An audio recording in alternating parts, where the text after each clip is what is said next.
성전세에 담긴 하나님의 마음이라는 제목으로 주님의 마음, 주님의 말씀 전하겠습니다. 마태복음 16장을 보면 예수님께서 베드로의 신앙 고백을 듣죠. 주는 그리스도시요 살아계신 하나님의 아들입니다. 이 신앙 고백을 들으셨던 예수님은 기독교의 가장 중요하고 핵심적 진리 하나를 제자들에게 처음으로 알려주세요. 그것은 바로 십자가 죽음과 부활의 복음이었습니다. 그래서 예수님은 너희들도 이 부활의 영광에 참여하기를 원한다면 너희도 나와 함께 자기를 부인하고 십자가를 지고 나를 따르라, 주님이 말씀하신 것입니다. 우리가 지난 2주간 보았던 마태복음 17장의 변화산에서 영광스러운 모습으로 보여주신 이유는 이 부활의 영광이 얼마나 놀라운 것인가를 제자들에게 친히 보여주시고, 너희도 이 영광에 참여하기 위하여 나와 함께 이 산 아래로 내려가 예루살렘 죽음과 십자가의 길을 함께 걸어가자라고 말씀하신 것입니다. 그리고 변화 사건 이후에 주님은 오늘 다시 한번 이 십자가 부활과 십자가와 부활의 복음을 제자들에게 알려주십니다. 자, 22절과 23절입니다. 우리 같이 한번 읽어볼까요? 시작. 갈릴리에 모일 때에 예수께서 제자들에게 이르시되 인자가 장차 사람들의 손에 넘겨져 죽임을 당하고 제3일에 살아나리라 하시니 제자들이 매우 근심하더라. 아멘. 자, 십자가 복음, 부활의 복음을 들은 제자들의 반응은 무엇입니까? 매우 근심하였다는 겁니다. 왜 제자들이 근심할까요? 죽음의 길, 고난의 길에 이 진리를 깨닫지 못하기 때문입니다. 머리로는 듣고 알지만 이론으로 받아들이면 근심할 수밖에 없는 것입니다.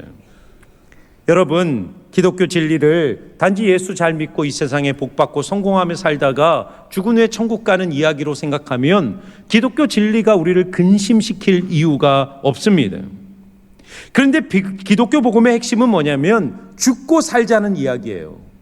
십자가를 통과하여 부활에 이르자라는 얘기입니다. 복음은 나와 함께 이 죽음의 길을 통과하여 부활의 영광에 참여하자라는 주님의 초청이기 때문입니다.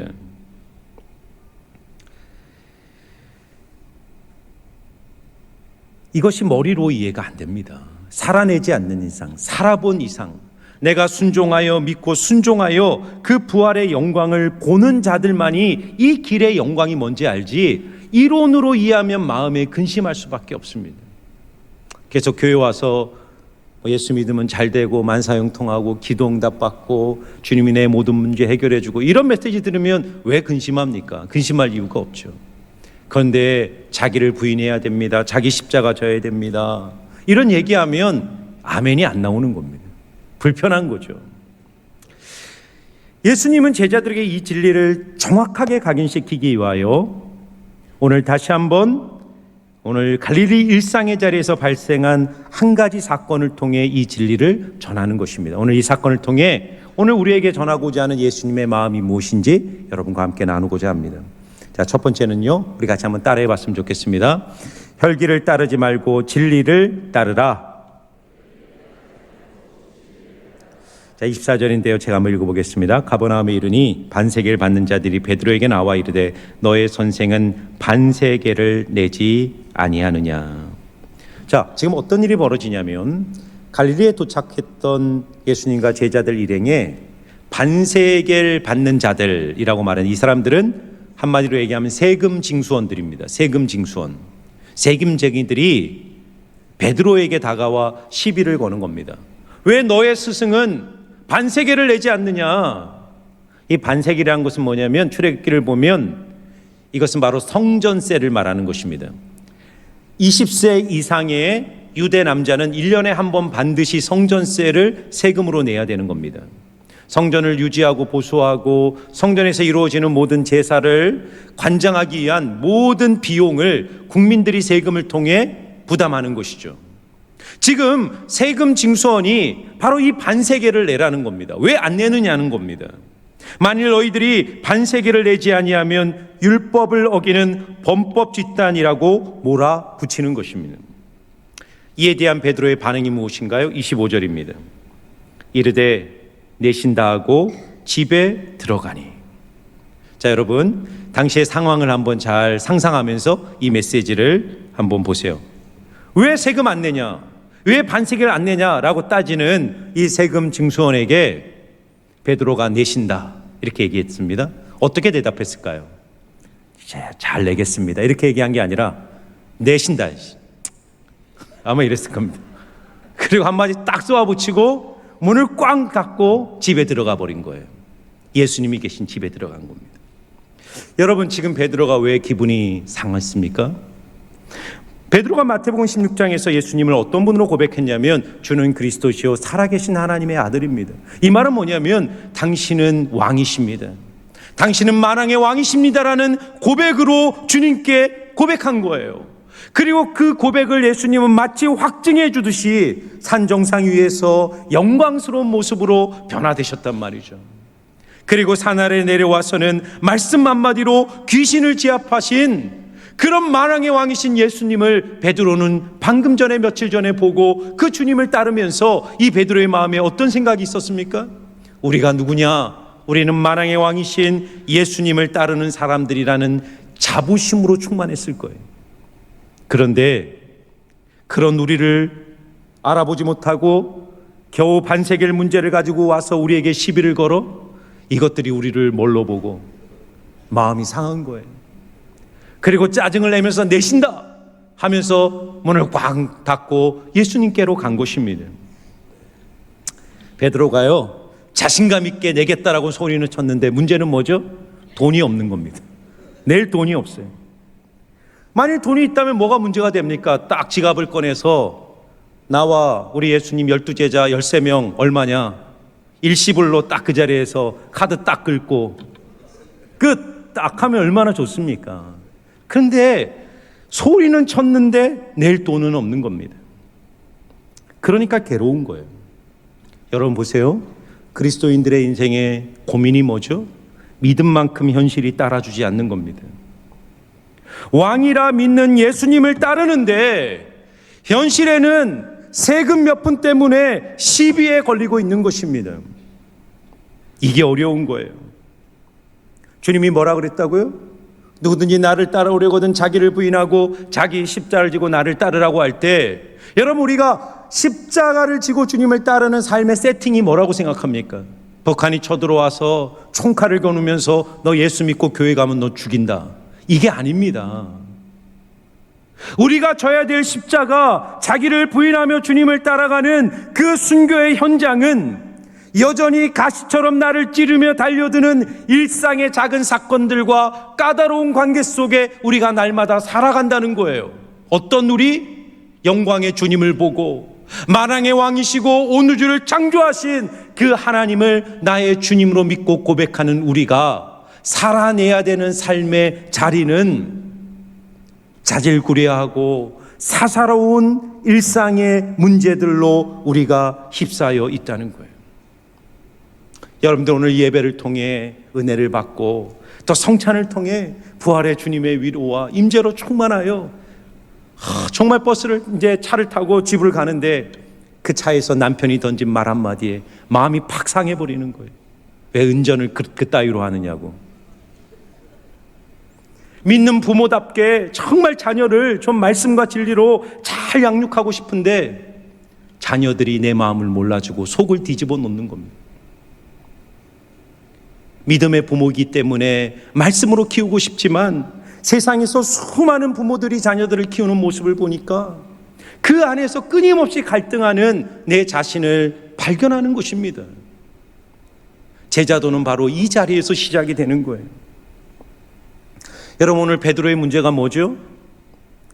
내신다라고 혈기로 응답했던 베드로처럼 많은 그리스도인들이 인생의 작은 사건들, 작은 상황들, 관계들 속에서 내 본성, 내 기질의 혈기를 따라 즉각적으로 반응하고 응답하며 살아간다는 거예요. 문제를 더 어렵게 만드는 겁니다. 그런데 여러분 보세요. 오늘 주님이 어떻게 이 문제를 풀어주시는가를 보셔야 됩니다. 오늘 25절과 27절인데요. 우리 뜻을 생각하면서 한번 읽어보겠습니다. 같이 읽겠습니다. 시작. 이르되 내신다 하고 집에 들어가니 예수께서 먼저 이르시되 시몬아 내 생각은 어떠하냐? 세상 임금들이 누구에게 관세와 국세를 받느냐? 자기 아들에게냐 타인에게냐? 베드로가 이르되 타인에게니이다. 예수께서 이르시되 그렇다면 아들들은 세를 면하리라. 그러나 우리가 그들이 실족하지 않게 하기 위하여. 자, 지금 베드로가요, 예수님이 먼저 제자들과 집에 들어갔는데 뒤늦게 시비가 걸린 것 아닙니까? 그 과정에서 분노하고 화가 난 거예요. 그리고 문을 꽝 닫고 예수님이 계신 집에 들어갔는데 오늘 말씀을 보니까 예수님이 먼저 이르시되, 이게 무슨 말이죠? 예수님이 지금 베드로가 어떤 상황을 겪고 있는지, 그 마음이 어떤지 보았거나 들은 것이 아님에도 불구하고 예수님이 다 알고 계시는 거예요. 먼저 예수님이 베드로의 상황에 대해서 알고 계시고 그 마음을 아시면서 해법을 제시해 주시는 겁니다. 그 해법이 무엇입니까? 진리 안에서 생각을 바꾸어 주는 거예요. 베드로야, 베드로야, 내 말 들어봐. 세상 임금들이 누구에게 관세와 국세를 받니? 자기 아들들에게니 타인에게니? 당연하죠. 베드로는 아들들은 아니라 백성들에게 받습니다. 옛날 왕정시대 때 왕과 왕자들은 그 나라가 자기 것이니까 세금을 낼 이유가 없죠. 백성들에게 세금을 받는 것입니다. 예수님이 이 말을 왜 하는 것이죠? 야, 내가 왕이고 너희들은 왕자야. 우리가 성전이고 우리가 성전의 주인인데 우리는 성전세를 낼 이유가 없다. 낼 필요가 없다는 거예요. 그런데 주님이 뭐라 그러냐면 내라는 겁니다. 왜 내라는지는 뒤에 설명하겠지만 지금 주님께서 무슨 해법을 주시는가를 여러분 보셔야 됩니다. 그것은 예수님께서 주시는 그 생각과 진리 안에서 인생의 문제를 새롭게 바라보는 시각을 베드로가 얻고 있다는 거예요. 세금을 내겠다라는 베드로의 대답이나 세금을 내라는 예수님의 응답이나 똑같은 거죠. 똑같은 겁니다. 그런데 그 동기와 자세와 태도는 180도 다른 거예요. 베드로는 분노와 짜증 속에서 이 문제를 풀어가려고 하는 거예요. 그런데 예수님은 우리는 하나님의 자녀들이기 때문에 이 세상의 그 어떤 일에도 묶이지 않는 자유자라고 말하고 있는 것입니다. 이 토대와 이 새로운 생각 위에서 문제를 바라보라는 것입니다. 그렇기 때문에 우리가 성전세를 내는 것은 율법의 요구나 또는 사람들의 지루한 요구에 마지못해 끌려가서 억지로 내는 것이 아니라 우리를 향한 하나님의 뜻이 이 사건 속에 있기 때문에 하나님의 시각 속에서 그 문제를 바라보고 순종하는 마음으로 기쁨으로 자발적으로 이 문제에 대처하라고 주님이 말씀하는 거예요. 사랑하는 여러분, 진리를 알지니 진리가 너희를 자유케 하리라 말씀하셨어요. 모든 문제는 지금 내가 내 생각으로 사건과 사물과 현상과 상황을 바라보고 있는가, 아니면 나를 자유케 하시는 하나님의 진리의 인도함을 받고 있는가에 달려 있는 거예요. 진리로 여러분들의 인생이 해석이 되십니까? 하나님이 왜 내게 이런 시비가 걸리게 하시고 이런 어려움을 당하게 하시고 이런 고통 속에 나를 밀어넣으신지 여러분의 생각으로 그 문제를 바라봅니까? 아니면 하나님의 진리 안에서 하나님의 뜻 안에서 그 인생의 사건들이 내 안에 해석이 되고 있습니까? 예수님이 그걸 지금 해석해 주는 거잖아요. 여러분, 유명한 한국의 트로트 가수가 얼마 전에 음주운전을 해서 물의를 일으켰어요. 혹시 여기에도 팬들이 있는지 모르겠어요. 연예계에서 퇴출될 위기에 빠졌을 뿐만 아니라 엄청난 형사적 처벌을 받게 될, 감당하기 어려운 처벌을 받게 될 지경에 떨어진 거예요. 그런데 보세요. 어떤 사건의 순간에 어떤 상황에 내가 직면했을 때 그 순간 내가 어떤 생각을 하고 어떤 선택을 하느냐가 한 사람의 인생을 180도 바꿔버리는 것입니다. 이분이 처음 충돌 사고가 딱 났을 때 차를 세우고 보험 처리를 하고 내가 음주를 했다라고 솔직히 인정을 하고 그리고 거기에 상응하는 처벌을 받았다면 어쩌면 간단하게 끝날 문제였습니다.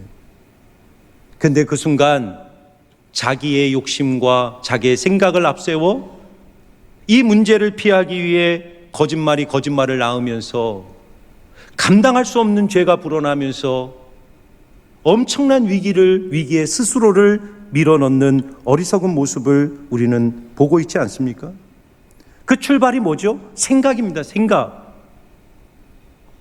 즉각적인 내 생각을 통해 문제를 풀려 하니까 인간의 생각이란 것은 욕망, 죄성, 인간의 연약함에 결탁되어 있기 때문에 사안을 객관적으로 바라볼 수 있는 능력이 없습니다. 여러분, 오늘 예수님이 베드로의 모든 상황과 마음을 다 알고 계시고 진리 안에서 베드로의 마음을 풀어주시고 그 문제를 새롭게 접근할 수 있도록 베드로의 인생을 해석해 주신 것처럼 우리 부활하신 주님은 여러분들이 말하지 않아도 여러분들이 직면하고 있는 인생의 모든 상황을 알고 계시고 지금 여러분들의 마음이 어떠한 상태에 있는지 주님은 다 알고 계십니다. 믿으십니까? 그러면요, 주님께 해석을 받으셔야 돼요. 말씀을 열고 기도의 자리에 들어가 주님이 계신 그곳에 들어가면 주님이 먼저 하시고 여러분 마음에 빛을 비추어 주셔서 그 문제를 넉넉히 이길 수 있는 새로운 시선과 관점을 허락해 주실 줄 믿습니다.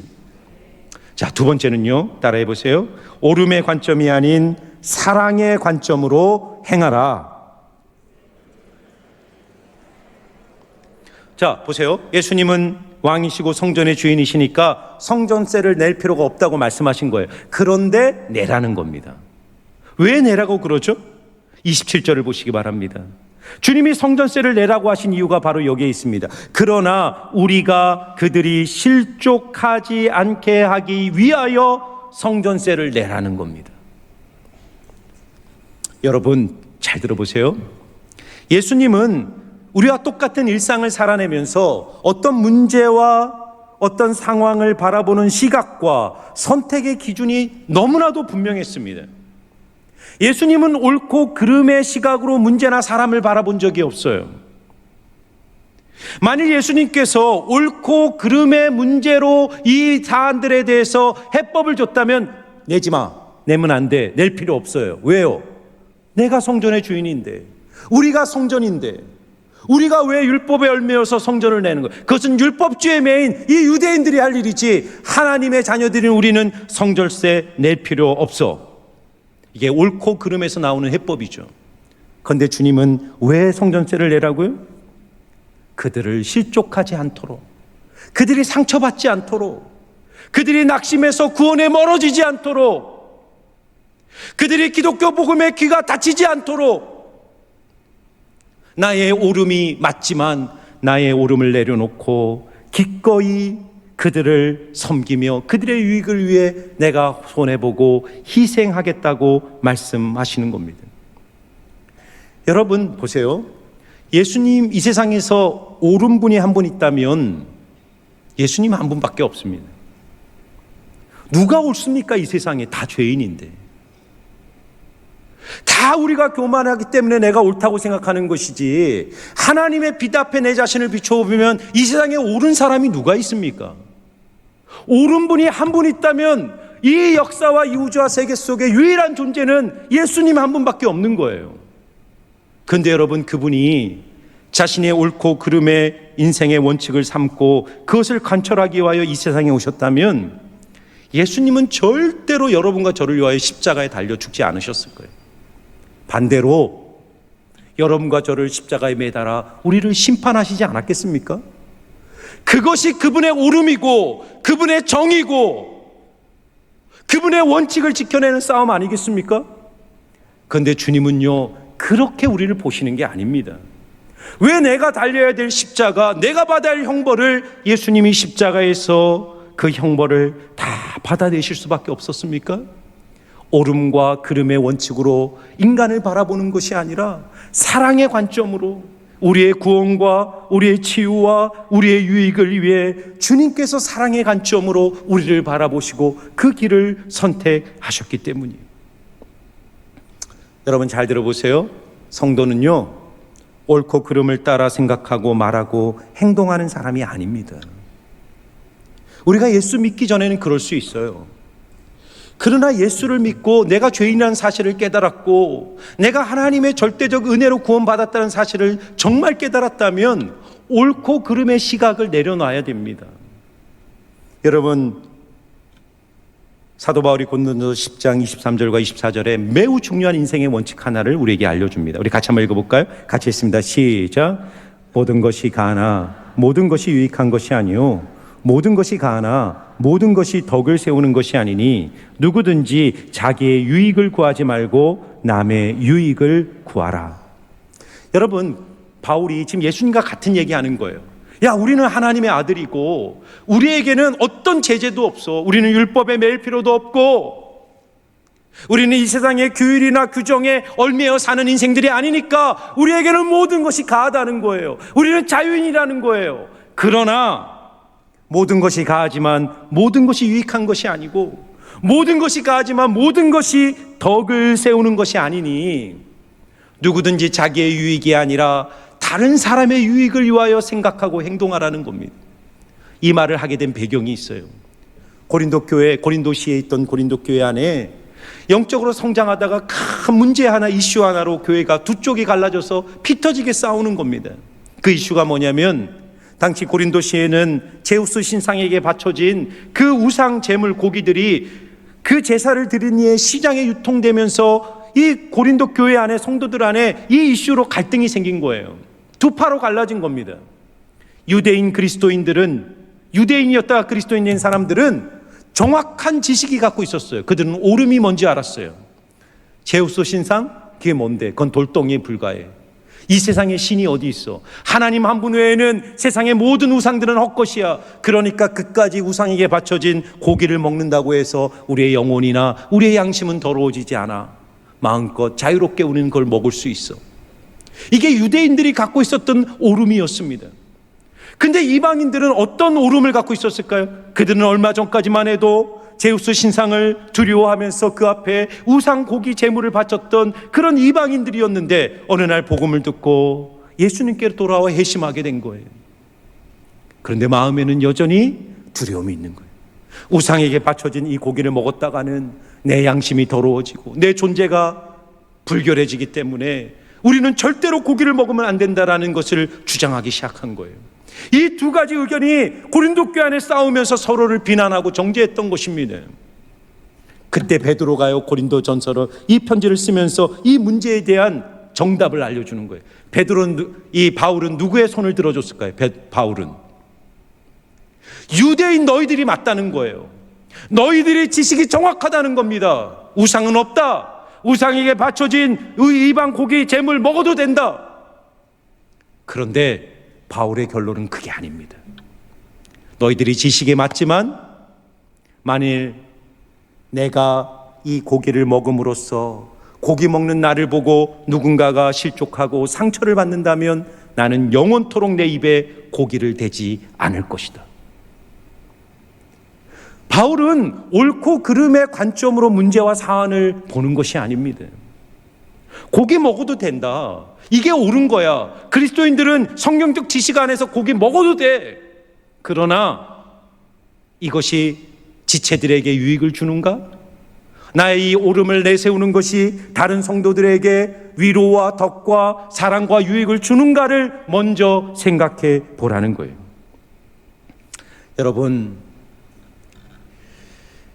왜 바울이 옳고 그름의 시각으로 인생을 살지 말고 사랑의 시각으로 인생을 살라고 말하는지 이유가 있습니다. 옳고 그름이 사람을 바꾸고 교회를 바꾸고 사회를 바꿀 것 같아서 사람들은 끊임없이 자신의 시각으로 옳음에 대해서 사람들에게 이야기합니다. 여러분, 옳다고 생각하는 자기 지식과 자기 생각으로 누군가가 바뀌는 것을 본 적이 있습니까? 가정에서 자녀와 배우자를 볼 때 옳고 그름의 시선을 내려놔야 됩니다. 아내의 잔소리가 남편을 바꾼 적이 있습니까? 남편의 잔소리가 아내를 바꾸나요? 부모의 옳은 시각과 관점을 가지고 자녀들을 밀어붙인다고 해서 자녀들이 그 부모의 옳음을 따라 그 인생이 변화됩니까? 우리 자녀들에게 좀 손을 놔주셔야 돼요. 하나님의 두 손에 맡기고 나의 오름을 내려놔야지 하나님의 은혜가 들어와 그 은혜를 통해 사람들을 섬길 수 있는 것 아니겠습니까? 여러분, 우리가 주님의 은혜를 경험하지 않으면 우리는 다 교만할 수밖에 없어요. 내가 죄인이라는 사실을 하나님 앞에 깊이 자각하지 않으면 사람은 100이면 100, 다 자기의 오름으로 판단하고 자기의 오름으로 말하고 자기의 오름으로 세상을 바꾸려 해요. 그래서 세상이 더 어려워지는 것입니다. 여러분, 지난주에 가정교회를 하는 어떤 교회 세미나를 갔는데 참 놀라운 교회였어요. 정말 감동을 받고 도전을 받았습니다. 그런데 그 교회 목장 모임에 제가 이제 여성 목장 모임에 탐방을 했는데 이 여성 목장분이 어떤 분이었냐면 남편의 외도로 가정이 깨진 분이었어요. 과거에 그런 일이 있었던 겁니다. 그런데 그날 말씀을 적응하면서 그 이야기를 하면서 남편을 욕하는 게 아닙니다. 제가 2, 3부, 1부, 2부 때는 이 얘기를 안 드렸는데 어떤 일이 있었냐면 그 외도하는 남편이 자기 그 바람난 여자랑 놀러 간다고 그 자기 아내에게 자동차를 씻어 놓으라 그랬다는 거예요. 여러분, 씻을 수 있겠습니까? 자동차를 박살을 내도 속이 시원치 않죠. 근데 이분이 그때 이 교회에서 끊임없이 말씀을 배우고 나누고 목장에서 은혜를 나누고 자기 삶의 문제를 고백하면서 그 외도의 사건을 통해 깨달음이 온 거예요. 내가 죄인이구나. 나의 죄 때문에 가정이 깨지고 자녀들이 병들고 남편이 외도를 하게 되었구나. 그를 깨달으면서 묵묵히 섬기고 희생하고 헌신하기로 결정한 겁니다. 하나님이 그 감동을 주신 거예요. 예수님께서 내게 주신 사랑을 알고 그분이 죄 많은 나를 위해 온전한 사랑을 주셨으니 나도 죄 많은 나의 남편 정죄하지 않고 나의 희생과 헌신으로 남편을 구원하겠다는 마음으로 묵묵히 남편을 섬기기 시작한 겁니다. 그 교회가 놀라운 것은 그런 가정이 한 가정이 아니라 세상에 깨어진 가정들은 다 거기에 모였나 봐요. 그런 분들이 와서 자기 아픔을 이야기하면서 회복이 되고 치유가 되고 남편도 돌아오면서 남편도 목장 모임에 나오기 시작하면서 거기서 치유와 회복들이 일어나는 일들이 그 교회 안에 일어나는 모습을 보고 너무 큰 충격과 감동을 받고 왔어요. 사랑하는 성도 여러분, 가정이든 교회든 사회든 국가든 이런 십자가 사랑을 알고 자신을 기꺼이 내어주는 사람들을 통해 오늘도 하나님의 회복의 역사는 일어나는 줄 믿습니다. 저는 여러분들이 옳고 그름을 판단하며 그렇게 자신의 오름을 내세우는 사람이 아니라 하나님이 주신 사랑의 관점으로 영혼을 바라보며 기꺼이 섬기며 헌신하는 자리로 여러분을 내어드리기를 주의 이름으로 축복합니다. 아멘이 많이 안 나오잖아요. 마음에 동의가 안 되는 거예요. 그럴 수 없다 나는. 그런데 여러분, 제가 마지막 세 번째 대지로 여러분에게 말씀드리고 싶은 것이, 그럼 나는 그리스도인은 맨날 손해보고, 제가 그래서 그날 그 목자에게 아니 그거 그렇게 생각하는 게 맞습니까? 그럼 그 남편 더 망가지게 만들고 본인도 피해자인데 그렇게 본인이 죄인이라고 그렇게만 말하는 게 맞습니까? 그런데 여러분 보세요. 당장 내 손에 줄 반세겔도 없는데 주님의 뜻 붙들고 주님이 내라 그러면 그 반세겔은 누가 채워주시나요?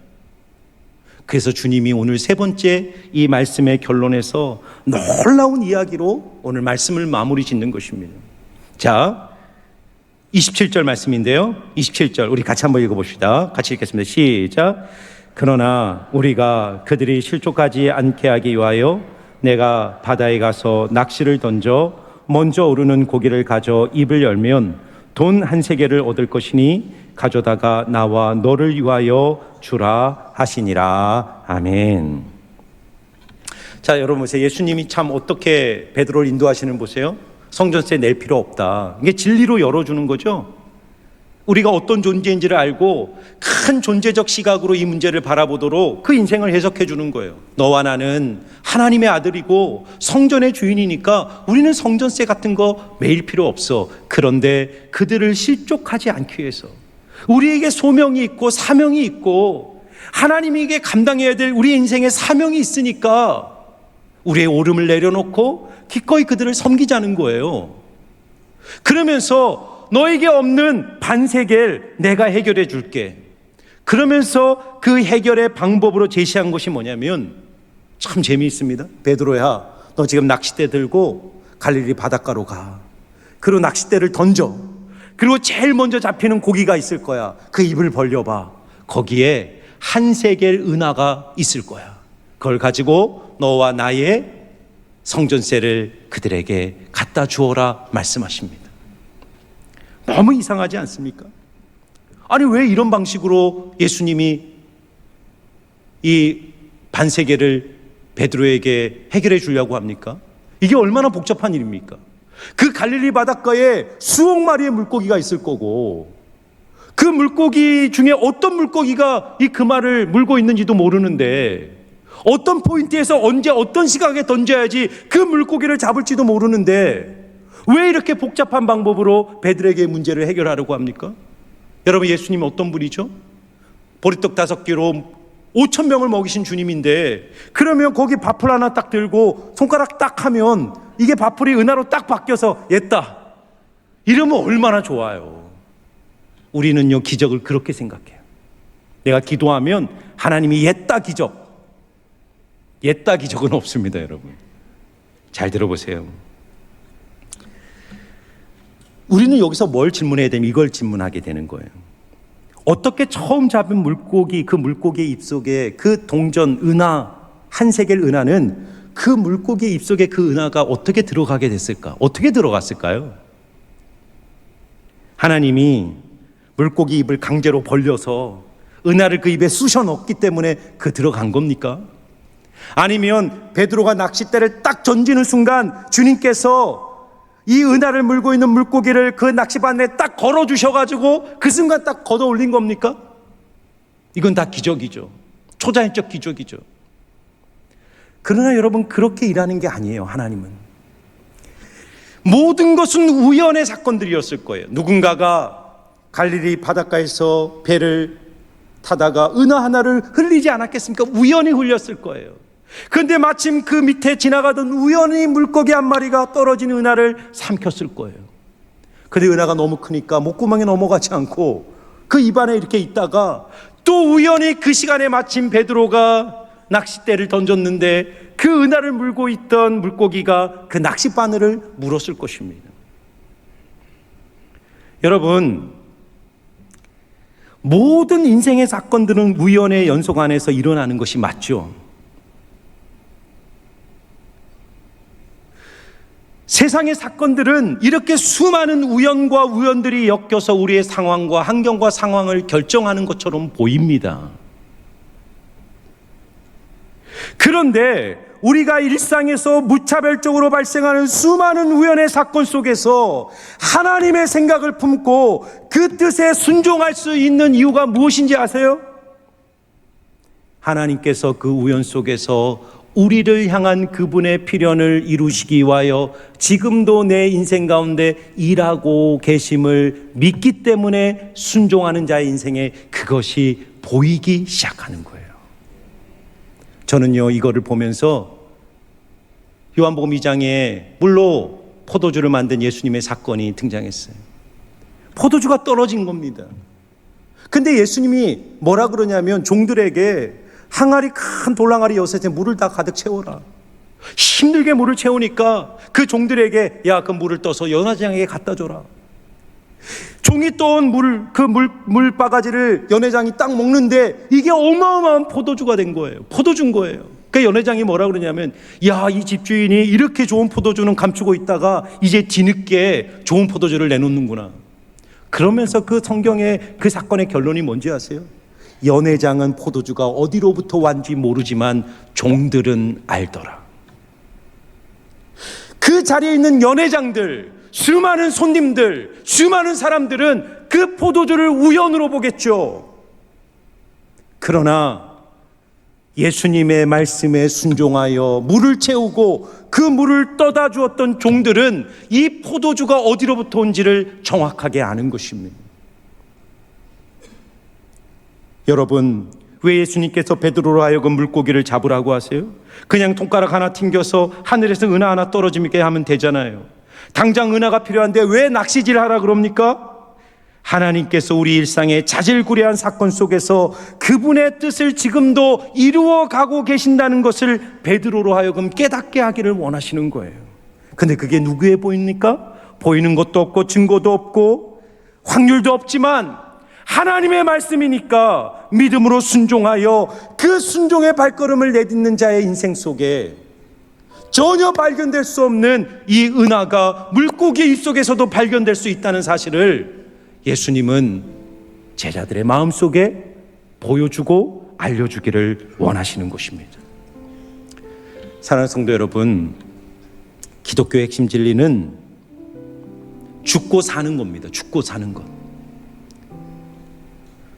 누구든지 나를 따라오려거든 자기를 부인하고 자기 십자가를 지고 나를 따르라.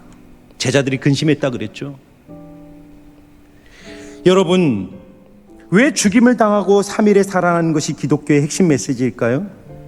우리가 져야 될 십자가, 내가 죽음을 당해야 될 자리는 어디라고 생각하세요? 자질구레한 일상 속에서 내 뜻이 아니라 주님의 뜻을 붙들고 그 뜻에 순종하기 위해서 내 생각, 내 욕망, 내 뜻, 내 감정, 내 기질을 십자가에 못 박는 자리가 있을 때 순종이 가능한 겁니다. 왜 하나님의 기적을 우리가 보지 못할까요? 내 고집을 안 꺾기 때문입니다. 내 생각을 내려놓지 않기 때문입니다. 그러나 오늘 이 사건을 통해 예수님이 베드로와 우리에게 주는 메시지가 있어요. 확률 자체가 없는 그 사건 속에서도, 그 우연히 만들어내는 수많은 사건 속에서도 우리가 하나님을 신뢰하고 하나님의 주권과 섭리를 신뢰하고 그 말씀의 순종의 발걸음을 내딛고 낚시 바늘을 내리는 순간 하나님은 그 모든 사건 속에서 내 인생을 향한 하나님의 필연을 오늘도 분명히 만들어 내실 줄 믿습니다. 저는 여러분들이 이 한 주간을 살아갈 때 주님의 빛 가운데 나아가서 주님이 주신 생각을 품고 그 생각이 여러분들에게 순종을 요구한다면 묻지도 말고 따지지도 말고 주님이 말씀하셨으니까 종이 순종하겠습니다라는 마음으로 하나님께 순종하여 여러분의 인생에 놀라운 기적과 은혜를 맛보는 복된 한 주가 되시기를 주의 이름으로 축복합니다.